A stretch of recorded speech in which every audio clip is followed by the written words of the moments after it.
Hey, welcome back, everyone, to the Going Disparate podcast with me, Pam Rogers.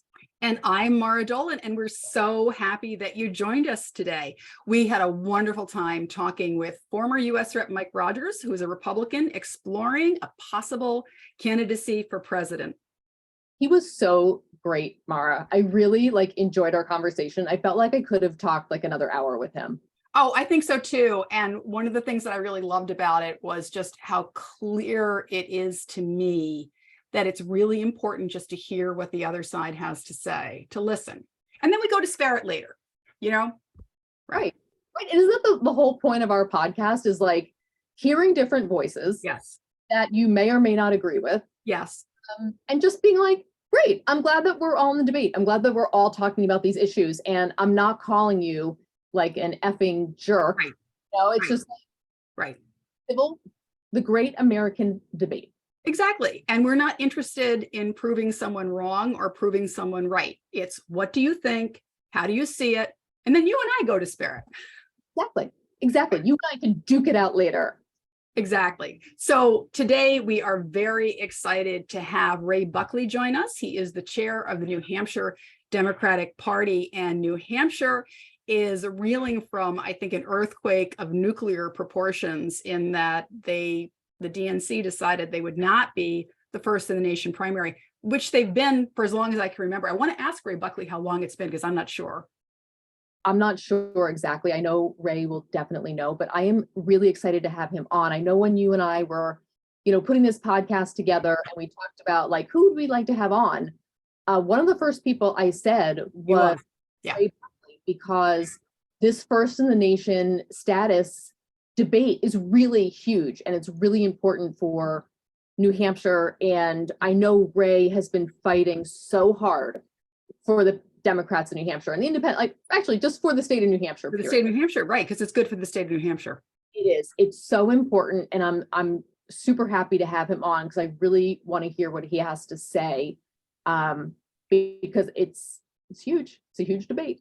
So grab your coffee, take a seat, and let's talk about stress-free politics and hot takes on crime. Except I don't think we're going to talk about crime today, are we, Pam? Let's not talk about crime. What do you want to talk about? I want to talk about Tucker Carlson. Tucker Carlson. Yeah. Outraged, Mara. You are outraged because I watch Fox News in the morning, when I'm, getting up, drinking my coffee, I watch Fox News. Then I do not watch it, obviously, throughout the day. Right. Just say for some reason I was home during the day, I still would not watch Fox during the day. Then I turn it on at 8:00 to watch Tucker Carlson every night. Yeah. And I love his voice, and I just think he's fascinating and interesting. And I actually got to meet him. I actually was in his studio in Washington. Oh my God. Got to watch a show, and it was great. And he was very gracious. And he should have had you on. He really should have, right? He totally should have had you on. He would have been I have this absolute nobody from New Hampshire here. But anyway, no, he was great. And I absolutely love his voice. And the fact that he get fired, he's been fired. We don't know why he's been fired. Well, we kind of do. I actually don't know. That's a good question. We don't really know. I mean, obviously, there was the Dominion lawsuit. A lot of incriminating evidence came out that showed that Tucker Carlson was saying one thing behind the scenes and saying another thing on camera. And the story now is that there were messages that were redacted that I guess Fox's lawyers had, but didn't turn over to Fox until recently. And that those redacted messages showed Tucker Carlson referring to female management at Fox using the C word. Yeah. I have not heard that. I actually have not heard that. Well, it's not going to be reported on Fox. It's in the New York Times, it's in the Washington Post, it's in the Boston Globe. And yeah, that's the story. Okay. I find that hard to believe. My opinion, I just don't think he's that kind of guy. But in regards to the Dominion lawsuit, yeah, other people at Fox who talked about it, like Maria Bartiromo talked about it constantly. Yeah. Janine Pirro talked about it constantly. Yeah. They have fired. I'm baffled by it because he's their number one show. Like, he's their biggest moneymaker. Well, but they have a history of doing this, right? They got rid of Bill O'Reilly. They got rid of Megyn Kelly. And Bill was a disaster. Like, he was apparently a complete a-hole. Yeah. Very abusive to his staff. That was Yeah. well known. And he settled a couple like sexual harassment lawsuits. So yes. Well, Tucker Carlson is facing one. One of his producers is suing him. yeah, but you know what? She is an incredibly low-level producer. And from what I've been listening to different people and reading some stuff, and they basically said that he would probably never have even met her ever. Like, she's so low level. That it's probably someone he doesn't even know. And it's not really like a sexual harassment lawsuit. I don't know what I heard she's completely not credible, and that she's so low level that he would never even come in contact with her. So it's not like it's his producer that he sees every day and works on the show with. I thought that it was, and I thought it was basically a toxic workplace environment for women was the basis of it. I don't know if there were individual allegations of individual incidents of alleged sexual harassment, but we obviously need to know more. Oh my gosh, we need the facts. And you know what? I don't think we're gonna get them. I'm gonna be honest with you. Like, yeah. Initially, when I heard he was fired, and I was really upset. I told you, I texted you the minute I heard, and you were like, "What?" Exactly. I was so bummed. And I think what he's probably going to end up doing is he's probably going to do something like Megyn Kelly or Glenn Beck, and just his own show or program. I mean, Glenn Beck has like an entire channel and roster of people. Like, I don't know if he would do that, but you know, Megyn Kelly is, I think, on Sirius XM, and she's on YouTube, you know, every day. Yeah. I think he's going to be fine. I think we're just going to see him somewhere else. So you don't think he's going to run for president, which is what some people are wondering about? Seriously? Okay, I have not heard. Laughing that. For people who are just listening and not watching this on YouTube, Pam is like laughing her face off. Yeah, no way. Absolutely not. I don't think he has any desire to run for president. If he did, would I back him? Absolutely. But no, I don't think that's. I think people just love to speculate about stuff. No, I don't think he's going to run for president either. I mean, you know, having worked in politics and now working in the media, working in politics is very different from working in the media. But I think it's going to be tough. It has to be very tough for him to lose that platform. And I have to say, though, I don't like Tucker Carlson, would never have watched him.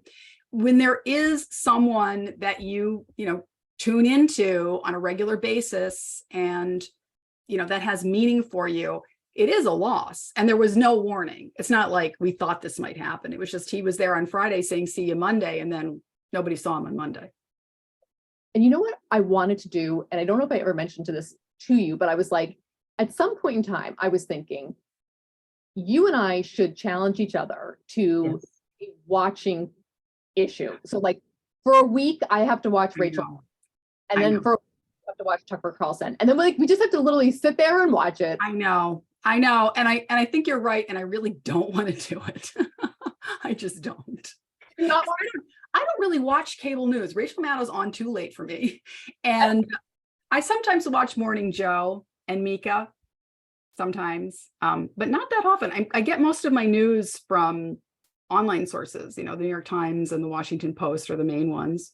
I'm of course on social media all the time where people repost stories. So that's how I get it.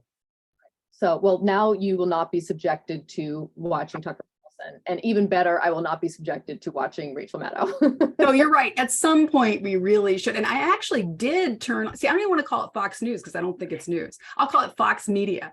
I did see Pam's laughing. For those of you who are not watching, Pam's laughing her face off.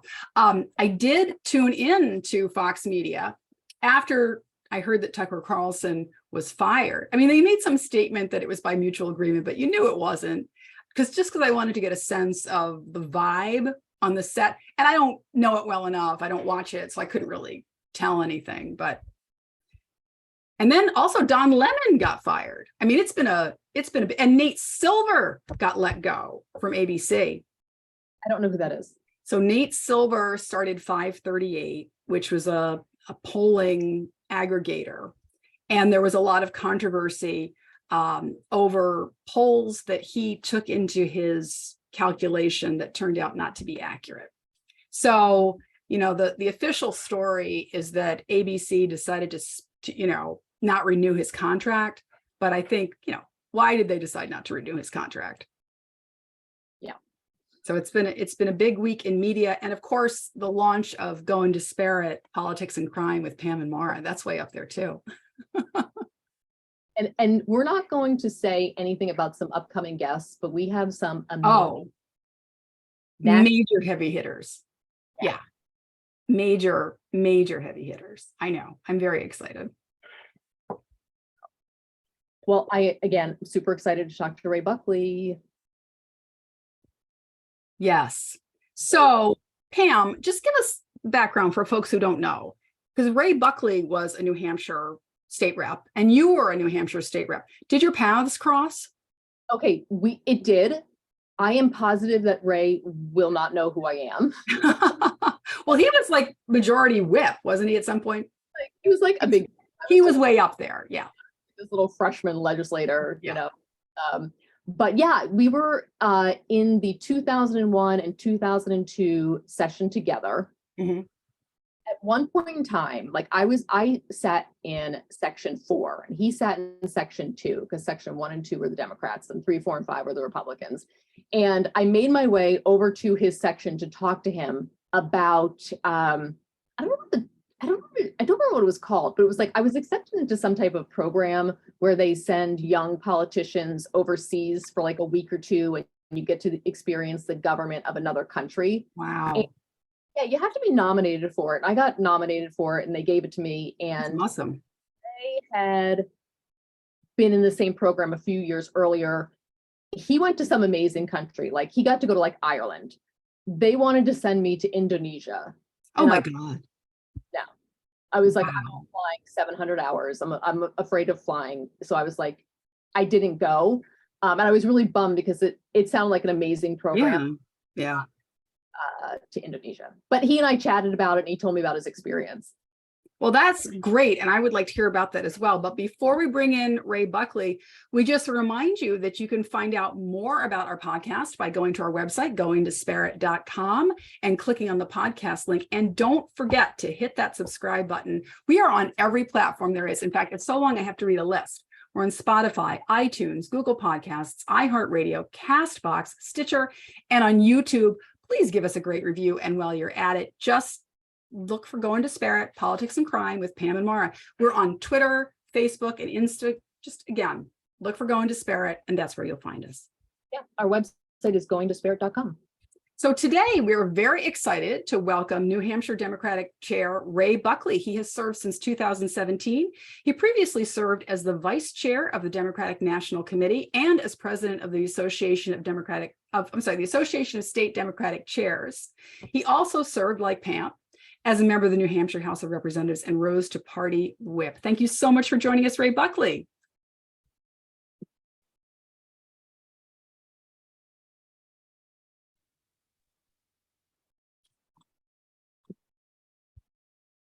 Hey guys. Ray, so good to see you. Oh, not Ray. Not Ray. I was just saying, you look a little different. Yeah, I'm really sorry. Ray is actually, he's going to be a little late. He had having some car trouble. Oh no. I'm really sorry. He just called me. Is there any way I can get back to you guys here in a little bit and see when he's going to be around? I'm really sorry. It's okay. A total last minute thing. It's okay. Do you, let me give you my cell so you can call me or text me? Yeah, absolutely. I'm so sorry. This is like, I'm sorry he's having car trouble. Yeah. Give me your cell. I'll see if I can get him in here. Now, do you think that we're looking at, sometime within the next half hour, or what do you think? I'm not 100% sure. I need to just reach out to him again. He just texted me and let me know, but let me get right back to you as soon as I can, and we'll see if we can work this out today, and I'll let you know as soon as I know. Got it. Okay. So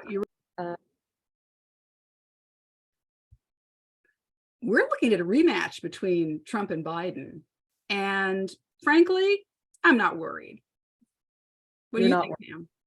No, I think we are headed to a rematch, and I don't think I'm excited about it. Oh, tell me more. I think that as a Republican, we should kind of move in a little bit of a different direction. And I love President Trump, and I thought he did a fantastic job. And I thank him for his service, and I think he was wonderful. But I think it's time to just go with someone who has less problems. I couldn't agree more. I don't like President Trump. I thought he was a national tragedy and a national nightmare. I think he lost by 3 million votes the first time he ran and by 7 million votes the second time he ran, and he has no hope. The Republicans are in big trouble on 3 main issues: choice, guns, and climate. And I'll tell you why. 40% of the electorate in 2024 is going to be Gen X and millennials. And those are the issues that they care about the most. And unless the Republicans change their positions on those issues, they have no chance. Okay, totally interesting. Right. So I think Joe Biden is the worst. Like, I thought Jimmy Carter was the worst president. I still stand by that, but I think Joe Biden is a really close second. I don't think he is mentally there. I think he is mentally incapable at this point in time due to his age. Sorry, but he has been in politics since I have been born, right? That, talk about a swamp creature.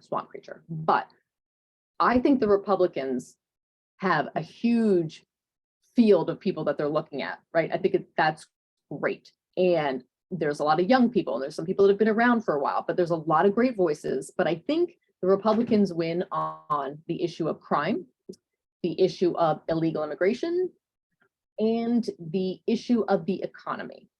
So I think I see your points, like with those are your 3, but I think as like a Republican, what I'm looking at is the increase in crime, the massive influx of illegal immigration that's just changing our country for the worse with all this fentanyl coming in and human trafficking coming in. And the economy is terrible. It's awful. Well, I think the economy is great. I think Joe Biden is doing a great job. I'm Mara Dolan, and I'm a dedicated Democrat, and this is Politics and Crime. I'm sorry, it's Going Disparate, Politics and Crime with Pam and Mara.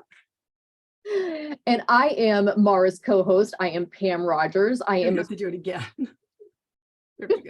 I'm sorry. Just stop it. It looks like we're headed for a rematch between Joe Biden and Donald Trump, and I don't think Donald Trump has a chance. Oh my gosh, Mara, I totally disagree with you. I think Donald Trump has a huge chance. And I think that Joe Biden is at this point in time a little too old to be running for re-election. I think Joe Biden is doing a terrific job. The economy is phenomenal. You look at how our stature has improved around the world. We've strengthened NATO. He's doing all the things that he said he was going to do. And I think the Republicans have a huge problem with Gen X and millennial voters who are going to be 40% of the electorate in 2024. And they don't agree with the Republican Party on guns, on choice, and on climate change. I totally see where you're coming from, but I completely disagree, because I think that right now the biggest issues that we're facing in this nation are the massive crime wave that's going on across our country, making our cities completely unsafe, the illegal immigration debacle that's going on at the borders, even going on in my state in New Hampshire, in northern New Hampshire, and the economy. The economy is horrible, and we're headed into a recession. And wow. I think it's all because of terrible Joe Biden. I love Joe Biden, and I am Mara Dolan, and you are listening to Going Disparate, Politics and Crime with Pam and Mara. I am a dedicated Democrat. And what about you, Pam? I am Pam Rogers. I am a big President Trump supporter and fan, and I am a staunch conservative Republican from the state of New Hampshire. And I am a Massachusetts Democrat, and as I'm guessing you can tell by now, we're friends. And we don't mind that we don't agree on everything. And that's what this podcast is all about. It's stress-free politics. Just grab your coffee, listen to what we have to say, and then you decide. Exactly, Mara. We are really the best of friends, and we completely disagree politically. Yes. It doesn't matter, right? That's the whole point. That's the whole point of this podcast. We want to revive the great American debate, where you can just talk about issues and say, you know what, I totally disagree with you. And that's okay. And we're not screaming at each other. We're not punching each other. We're not spitting in each other's faces. We're not canceling each other. We're just going to talk about issues. And we're going to have a really interesting people on the show. A lot of national politicians are going to be coming on our podcast, and we're just going to be talking about all of the issues and having like a really nice conversation about it. Exactly. There was a time in this country where it didn't matter whether you agreed with someone or not. You listened to the issues, you listened to what the candidates had to say, you voted for the candidate that you thought best. That was the American way, and it worked. Exactly. And another thing that people may not know about you and I is that we are both criminal defense attorneys. We are. We both work in a male-dominated field of criminal defense. I'm licensed in Massachusetts and New Hampshire. You're licensed in Massachusetts. And we love to talk about crime because we deal with crime every single day. We do. So we'll be talking about crime every week, the latest stories, looking into evidentiary issues, the legal standards. It's really a great opportunity to learn more about those things, which I think people are really interested more and more in at the time. Look at the controversy that's happening at the Supreme Court. I think people are really focused on the law in a way that they never have been before. And I'm really looking forward to those conversations. I think we're probably going to agree more on crime than we do on politics, but we both have a lot of political experience. I've worked with people from all the way from local electeds up to statewide electeds and even members of Congress for my super PAC, Left of Center, that I co-founded with Deb Kozakowski. And you, Pam. Yes, I'm a former New Hampshire state representative, and I have volunteered on many campaigns, both like state, local, and federal campaigns. And it has been super fun because New Hampshire is well known for its retail politics, meaning we have the opportunity in the state of New Hampshire to meet so many politicians that want to come here because of our first in the nation primary status. And that's great. So I've been to a million homes where I've been in a room with someone like George W. Bush. I was in a home and there was probably about 6 of us there. And I got a chance to talk to him and get my picture taken with him. And since I was a teenager, I've been meeting politicians. And that's what I love about New Hampshire and our political system. So grab your coffee. You can catch us on all platforms from iTunes and Spotify to Google Podcasts, and we'll be on YouTube for those of you who'd like to watch.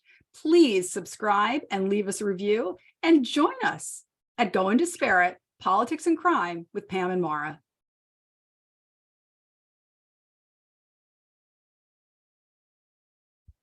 Looks like we're headed for a rematch between Joe Biden and Donald Trump, and I don't think Donald Trump has a chance. Oh my gosh, Mara, could not disagree with you more. I think President Trump is coming back stronger than ever, and that Joe Biden has a terrible record that he's going to be running on. I think Joe Biden's doing a terrific job. I think the economy is great. I think he's working to protect the environment. He's done all the things that he said he would do. He has the most diverse cabinet in history. And I think he's doing a terrific job. I think Trump lost the popular vote by 3 million votes the first time and by 7 million the second time. And I think he's going to do even worse this time. Well, listen, I don't know if he's going to be the nominee, but whoever the nominee is, I'm definitely going to be supporting him. But I know as a Republican, some of the issues that are really hot topics right now for us are crime. There's a tremendous amount of crime going on in this country that's unchecked. Second would be illegal immigration. Our borders are wide open for business and people are just pouring into this country, also bringing in a tremendous amount of fentanyl and human trafficking. And third, I would say our economy is a shambles and we are about to hit a recession if we are not already in it. I don't think the Republicans have a chance unless they change their platform on 3 key issues: guns, reproductive choice, and the environment. And the reason I think that is because 40% of the electorate in 2024 will be Gen X and millennials. Those are the issues that they care about, and they favor Democrats 70 to 30%. Well, I agree with you. Getting out the vote is a huge issue on both sides.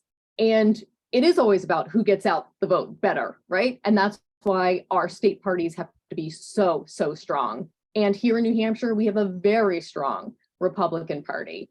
And I am a Republican, and I am a former New Hampshire state representative. And I am Mara Dolan, and I am a dedicated Democrat. And in fact, I'm a Massachusetts Democrat and a member of the Massachusetts Democratic State Committee. I've done a lot of work in politics, from everything to local electeds to statewide candidates, as well as candidates for Congress, through Left of Center, a grassroots women-run organization that works to elect Democrats all across the country. And I'm also, like you, a criminal lawyer. Actually, I don't like this one at all. All right, hang on. We are so pleased to welcome New Hampshire Democratic Chair Ray Buckley to the show. Thank you so much for joining us, Ray. Thank you for having me. Well, we really appreciate it. This is stress-free politics. We're just here to talk about what we think and just respect one another's opinions, which we think is part of the great American tradition. And I know that that's something that's pretty strong in New Hampshire.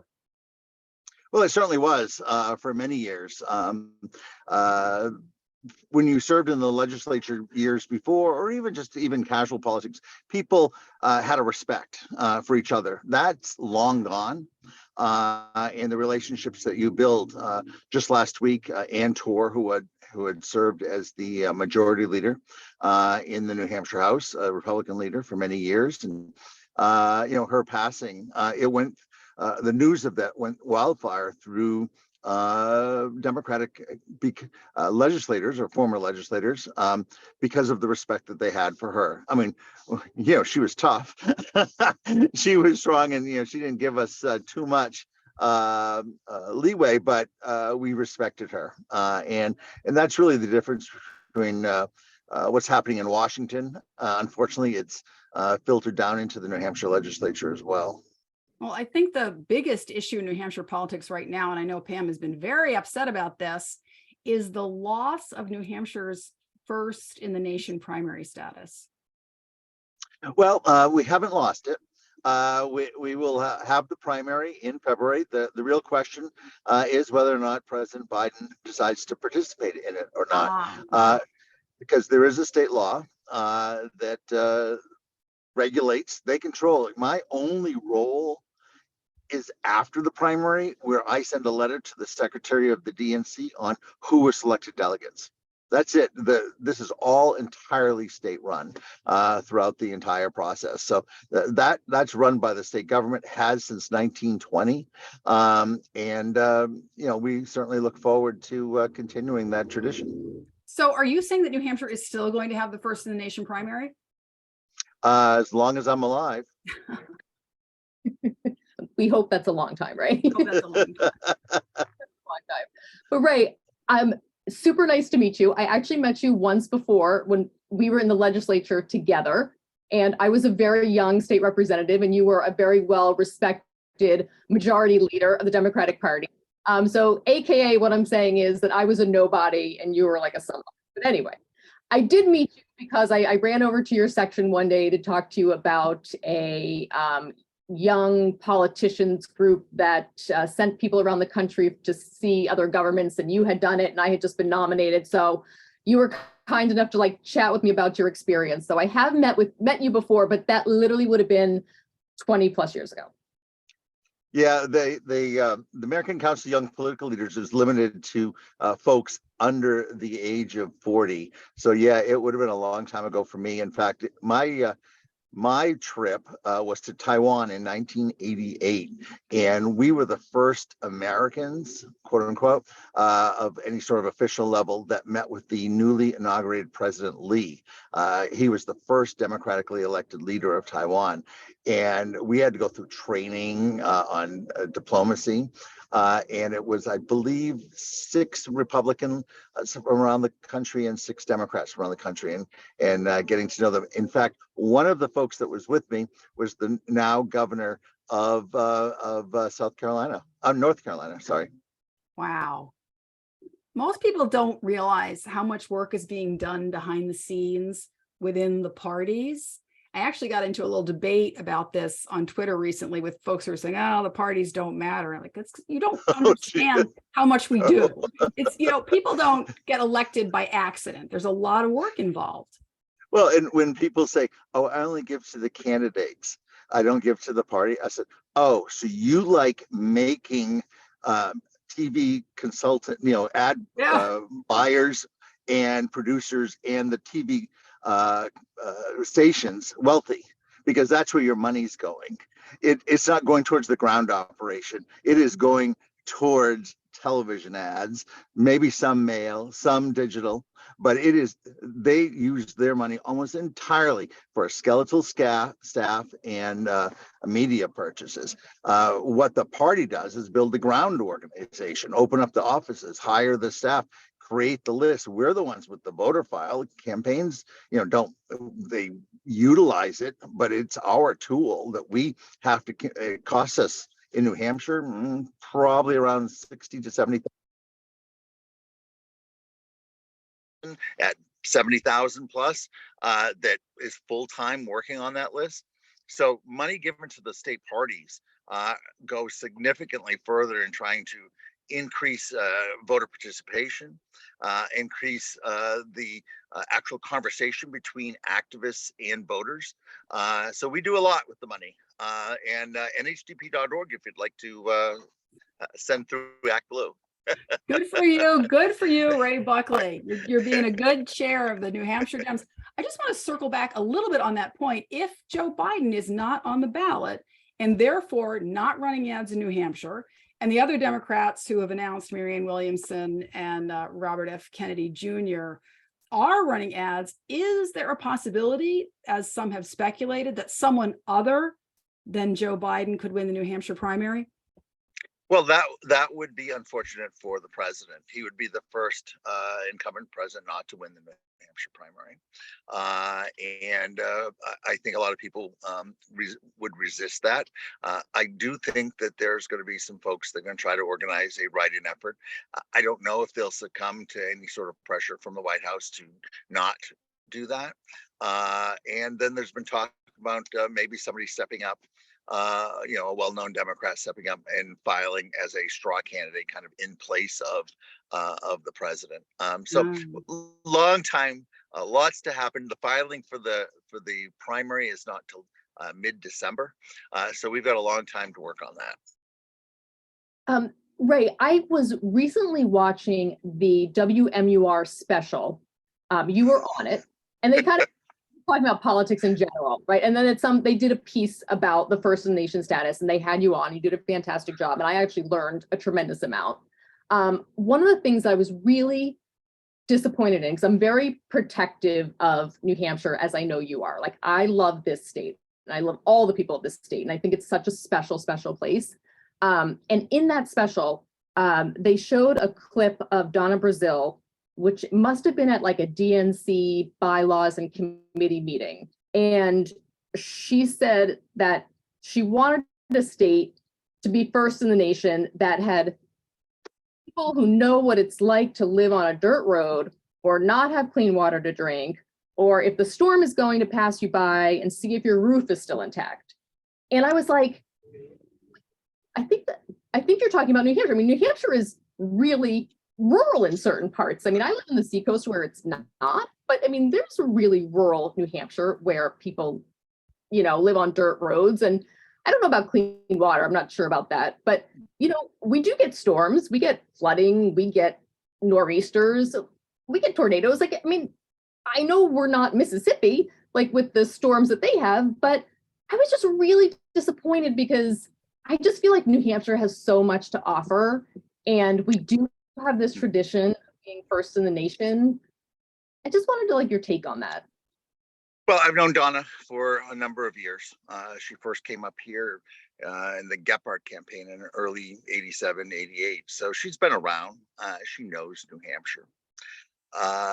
And I, served with her when she was the acting chair of the DNC. I was the immediate vice chair under her. So the two of us spoke every single day from the convention of 2016 right through the election day. So I was disappointed to hear that personally, because guess where I was raised? On a dirt road with a well.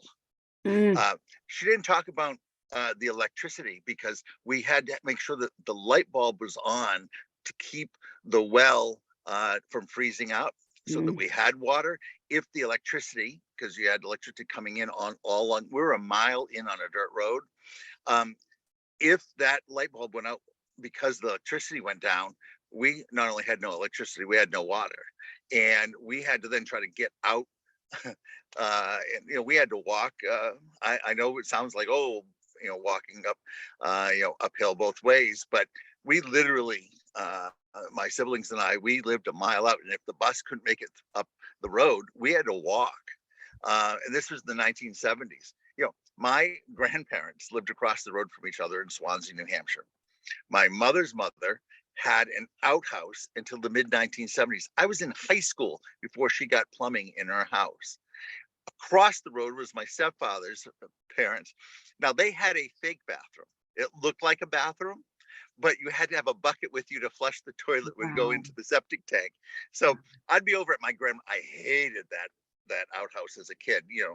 No little gay kid wants to be sitting on a toilet in that outhouse that you can't even see the bottom. It was so far down there. So I would run like hell to my other grandparents' house. And my grandmother was like, don't forget to get the bucket of water. I said, I'll take care of it, but I'm going to this bathroom, and then you would have to do it. So to be lectured by Donna, that experience doesn't happen in New Hampshire, when she was absolutely describing my childhood, it was particularly personally painful. Yeah. And these stories don't surprise me at all. I was born in New Hampshire. In fact, I was born in the town that Pam lives in. My daughter, her husband, and my grandson live in New Hampshire now. But my parents have stories about having little children and having to stay up all night holding candles to the pipes so that they didn't freeze. Yeah. That was not unusual from my, people, live at different levels. That's one thing I discovered growing up. That while we might live in the same community or the same state or the same country, our experiences can be so completely different because we stay within our range. So that's what I thought everyone was like, except unless you were on TV, and that was fake. It was shocking to me to find out that people actually did live in luxury. I also just think that New Hampshire, because you've been having the First in the Nation primary for so long, you have an infrastructure that supports that. I mean, my daughter was working for an agency that was covering Dixville Notch, and she went up and counted votes, and I saw her on CNN. There's a whole culture around the primaries. People do not understand how long it takes to get to Dixville Notch. I know. And every 4 years, I got a group of staffers like, hey, Chairman, we're going to drive up and back. And I'm like, no way in hell. I was like, no, it's hours and hours and hours up there. It's like, no. I'll stay at home, watch it on C-SPAN, and go to bed. But yes, it's a fine tradition. I've always, now my mother always said God knew what he was doing when he put Ray Buckley in New Hampshire. I like to say it a little differently and not make it about myself, but within human history of the millions upon millions of years that humans have walked the earth, there's never been a time where 1.3 million people have so much democracy. We have town meetings where people can simply get up and make a motion to cut anything out of the budget or add anything on the budget. They have that direct responsibility. We have over 4,000 locally elected officials. All you have to do is be 18 years of age to run. In fact, I was 18 when I was first elected to a town budget committee. True. That's hardcore, Ray. That is hardcore. And we have a 400-member legislature. Our entire state government's up every 2 years. On and on. We have same-day voter registration. We make democracy a part of our lives here in New Hampshire, and that's why we're always among the top participants when it says about voter turnout. New Hampshire is always either 1, 2, or 3 right among the top turnout, because we pride ourselves in this. And look at, I got to travel around to all the other states when I was head of the State Chairs Association, and their experience would be so different than what a candidate would have coming to New Hampshire. When I was a little kid, I would write notes of what I was going to ask the candidates about. I mean, we take this seriously. And, I still have the notepad that I had for when Jimmy Carter was going to be on the Today Show with Barbara Walters. And just an amazing time to be able to see that as growing up and being part of that. And it would take generations to kind of develop that sort of culture in other states. And as I tell everyone from Massachusetts, we don't check IDs when it comes to those town hall meetings. You all can just get in your car and drive up and you can go to anything. In fact, most campaigns would welcome you to help fill the room. Right. Do you, I agree with you. New Hampshire is so special. It really is. It's just such an incredible place to live. Sometimes I hate even saying it out loud because I don't want more people to move here because I just like, hate. But okay, so in the special that I was watching with MUR, somewhere along the line, I don't know who it was, it might have been Adam Sexton, said something that like President Biden hasn't been in our state in a really long time. Is that true? Because I have to be honest, I don't pay attention, but has he been here recently? And is he going to campaign here? He was here in 2021 and he was here in 2022. In 2021, he did an event over at the Portsmouth Shipyard. And then, actually, no, that was 2022 because it was the day after the White House Easter. Because I had just come back from doing that. So he was in New Hampshire twice in 2022. And then, of course, they had the trip up north with the bridge where the president and the entire congressional delegation crossed this bridge that was going to receive the money from the infrastructure. So the president was here twice. The vice president's been here 3 times, I believe. So, we are getting, obviously, we would love to have, leaders in our state nonstop. We had members of his administration, Pete Buttigieg, Secretary of Transportation, came up and headlined our Eleanor Roosevelt event, and we've got others. And one of his leaders in his re-election campaign, Congressman Ro Khanna, is headlining our event on May 19th. Okay, excellent. May 12th. Sorry, wrong date. May 12th. Do you think the president is going to campaign here? And I'm really hoping he does, but do you think he will? Well, whether he campaigns here before the primary, I don't know that answer. After the primary, absolutely. They have a very robust plan to fight for New Hampshire. New Hampshire is always going to be one of those top targeted states. Unlike when I was growing up, New Hampshire is now a swing state. It certainly was not in the 70s and 80s in any way.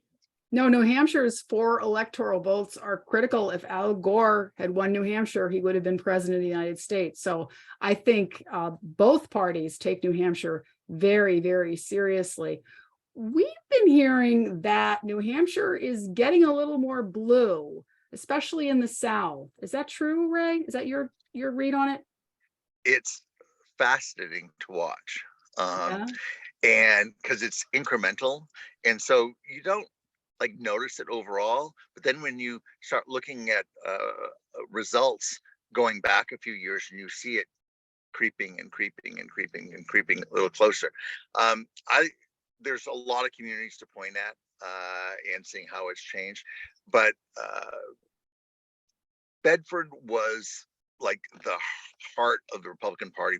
You used to, when you would run for office, you would expect to lose the town of Bedford by 5,000 votes. I mean, it was just Democrats would lose Bedford. Yeah, Republicans would be so successful, and not only are our statewide candidates winning Bedford now, but we're even winning races for those town elections. But we have 2 state representatives representing Bedford, and we would have a Bedford state senator if it wasn't for having a late start last time. So it is an amazing change, and you see that with towns like Londonderry and Derry, to an extent Salem, slowly. Those can take a long time to get there, along with Wyndham as well. But it's happening. I know after the 2020 election, I was talking to Congressman Frank Ginta, and we were actually looking at some of the results. And he said, look at Hooksett. We lost Hooksett. Look at Stratham. We lost Stratham. Oh, we lost Exeter a long time ago. I mean, the Republicans lost Exeter, but I mean, like losing Hooksett, like you said, losing Stratham, losing Bedford, that shows the change that's been going on, you know, and I do, as this living on the seacoast, I see that it's become way more blue. And then we still win, you know, up in the northern sections and certain parts of the, you know, state, but The Lakes region.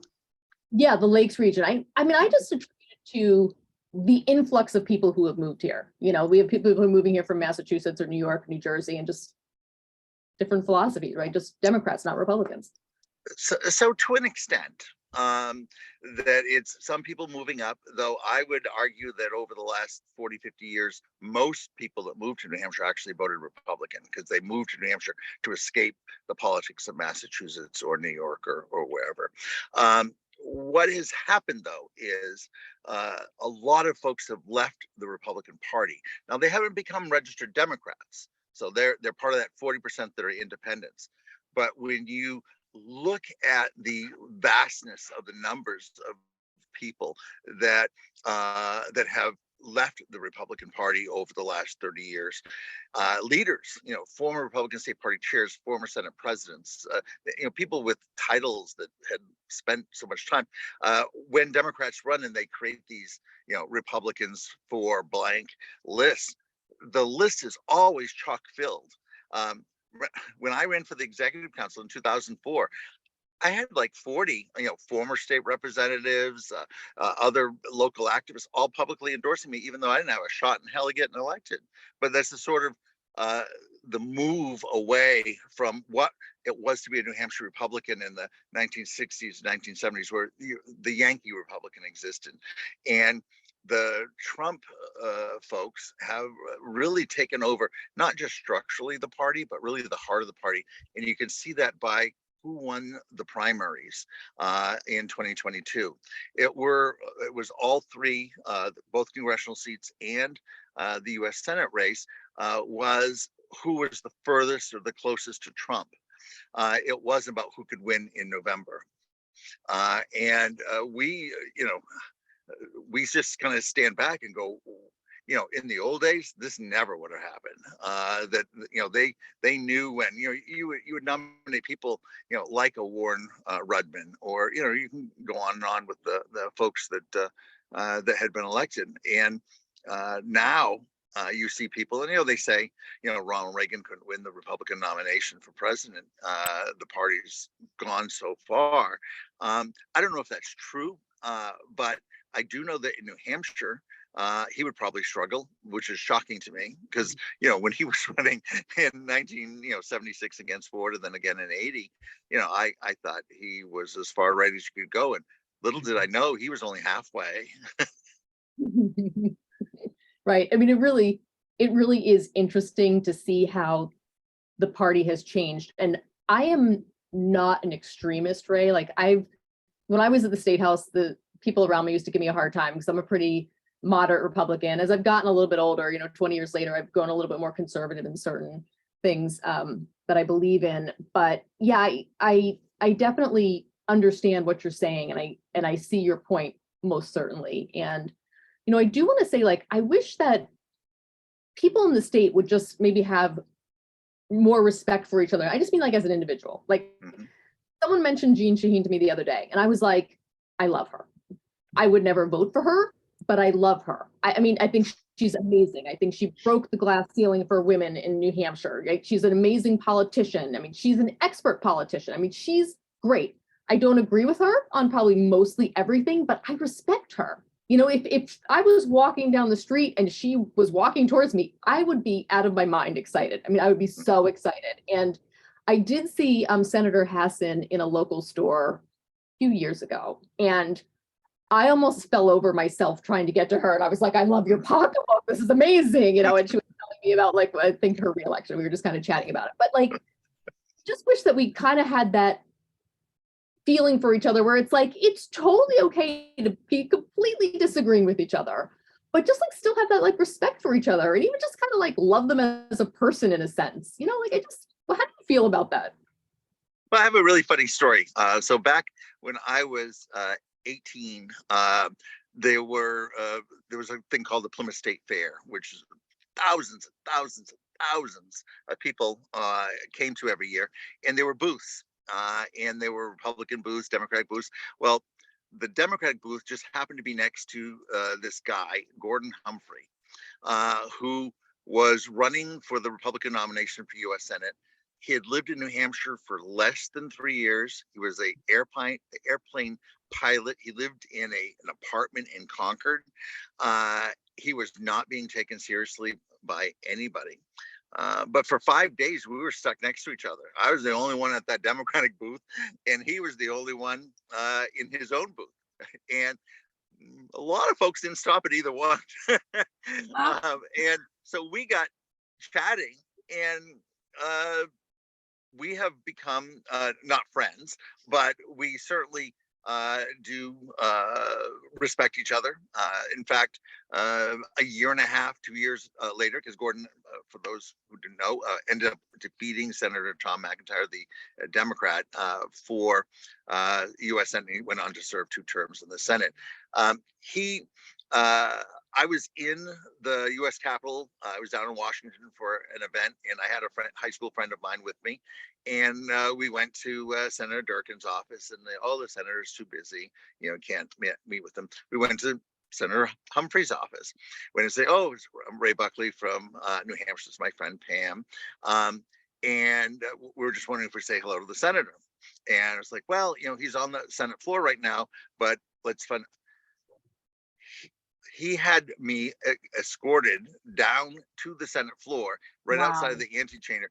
He goes, Ray, and then we just laughed about being stuck next to each other for that whole week. And then you zip forward to the election 2020, and there is the 2 of us holding a press conference when Gordon Humphrey's endorsing Joe Biden.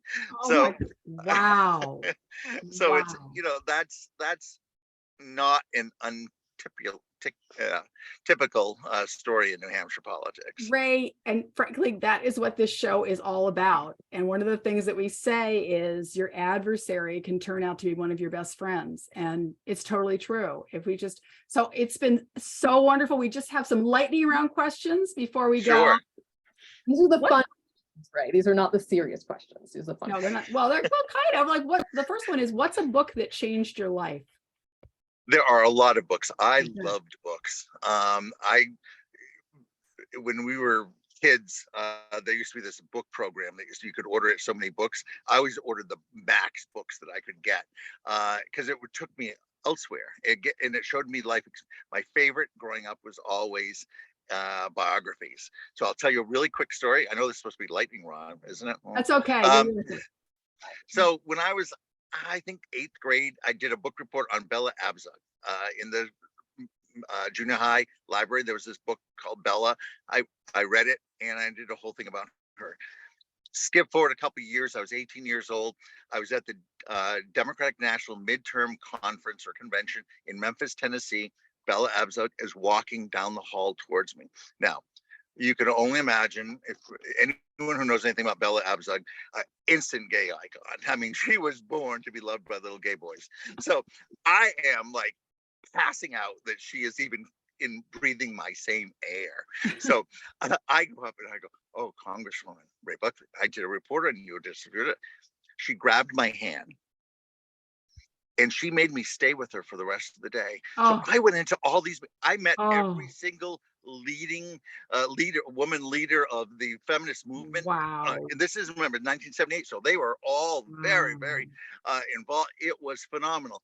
And what that taught me, and what I have tried to keep within me, is the importance of reaching out and including people. Because to me, that's a highlight of my life. To her, it was just a simple act of kindness. Yep. Yep. That's a beautiful story. So maybe she's the answer to our second question, which is, who is your most influential or the most admired politician? Or like someone you would want to meet, Ray, like living or dead? Abraham Lincoln. Yeah. Because we were very poor. When I was in second grade, we actually were living in the basement of somebody's house because we couldn't afford to live in a house. And my teacher told a story about Abraham Lincoln, and I can remember sitting there. It was like, wow, he freed the slaves. He changed, he made people's lives. And if people like him that grew up in even a worse situation, I at least have my mother, his mother died. Yeah. That if he can go there to have an impact, I'm not gonna be able to free slaves, but I can do something. And if good people aren't involved, then bad people, really bad people, take over. So I would love to talk to Lincoln about the very difficult decisions he had to make as president. I think that I think he would be a really interesting person to because I don't think he was a natural person to lead us through a war like that. I think that he had to will himself to do that. He rose to the occasion, I guess is the way to say it. So, that fascinates me. That's amazing. That's amazing. I totally agree with you. Okay, what is your favorite vacation spot? And I don't ask this as a stalker. Like I just. And it doesn't have to be New Hampshire. It doesn't have to be Well, it's not. In New Hampshire, I'm bound to run into a relative or somebody that knows me that wants to talk to me for an hour about something. This is true. Well, the place that on earth that gives me an inner peace, unlike any other place, is Provincetown. I'm not necessarily the current Provincetown because it has changed significantly over the decades. Where now, with LGBTQ folks being so accepted by the general public, there's the majority of people in P-Town now in the summer are straight couples or families. So it's not exactly the same. But what it gave me when I started going there in the early 90s, late 80s, was that for the only time, for those 2 weeks every year, I was part of a majority. I wasn't part of the minority. I didn't have to imagine what it would be like if other people like me were around me, and to go to a restaurant or go to a bar, go anywhere in P-Town back then, where I was always in the majority, really gave me a sense, and it gave me an understanding of what it's like to be different, to feel less than, to not be part of the majority, whether it's people's ethnicity or religion or whatnot. But it certainly has had an impact on me.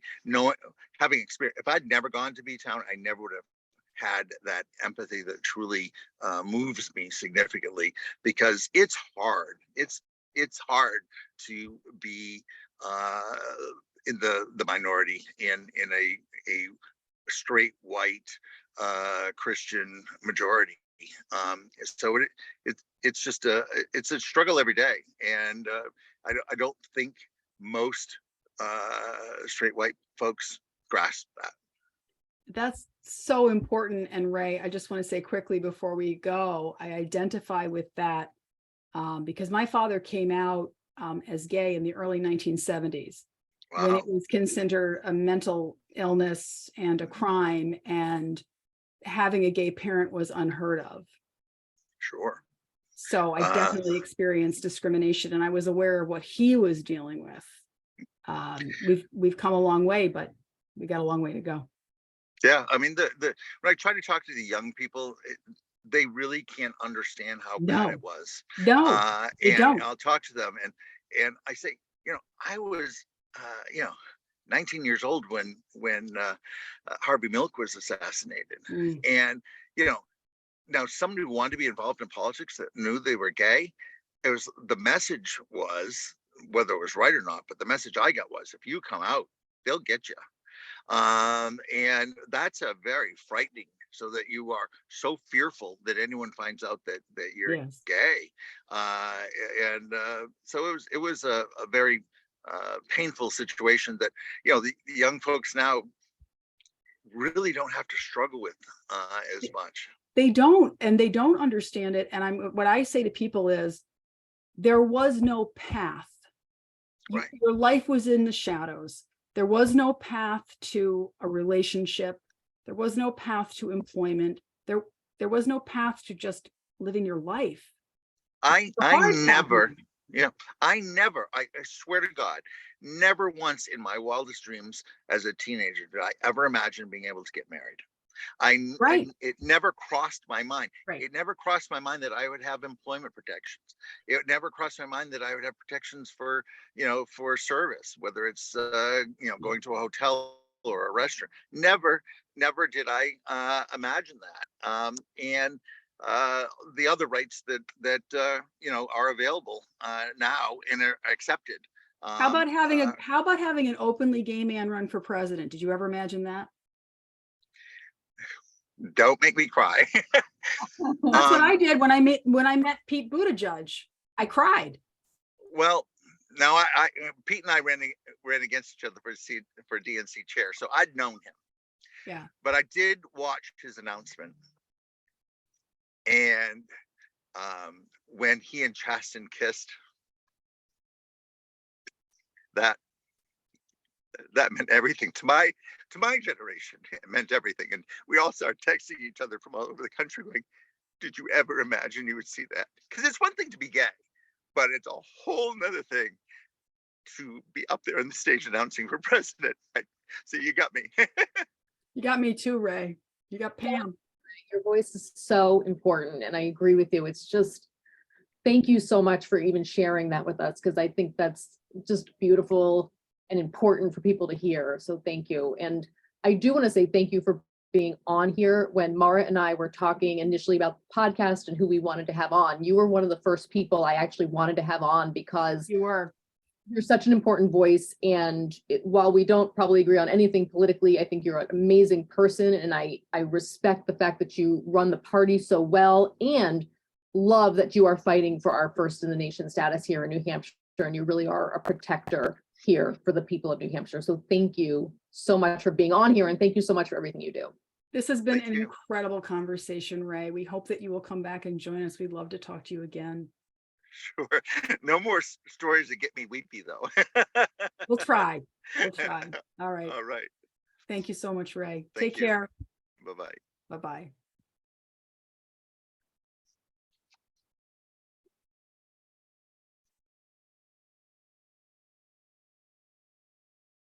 Pam, I don't know how we go disparate after that.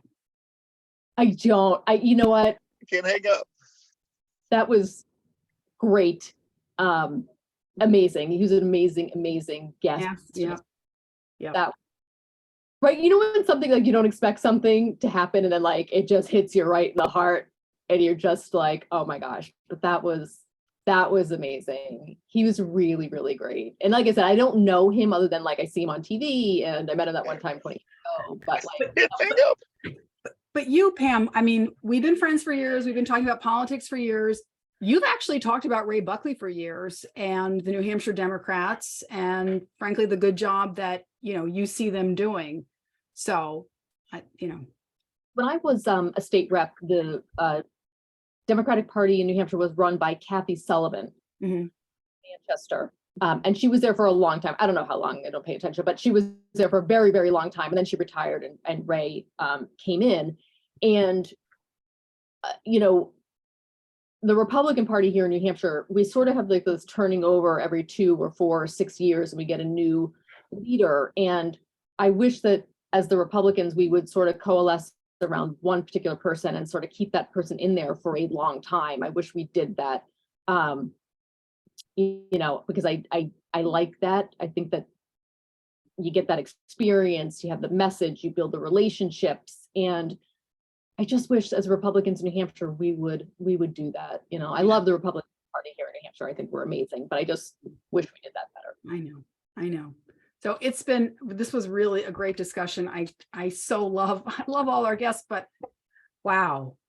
So thank you for joining us today, and please come back next week. And remember, you can subscribe on all platforms. There's so many, I have to read from a list: Spotify, iTunes, Google Podcasts, iHeartRadio, Castbox, and Stitcher. You can watch us on YouTube. And while you're subscribing, please leave us a review. That'll help other folks find our show. Thank you. We'll see you soon. And just remember, your adversary could turn out to be one of your best friends. You've been listening to Going Disparate, Politics and Crime with Pam and Mara, and we hope you'll join us next time.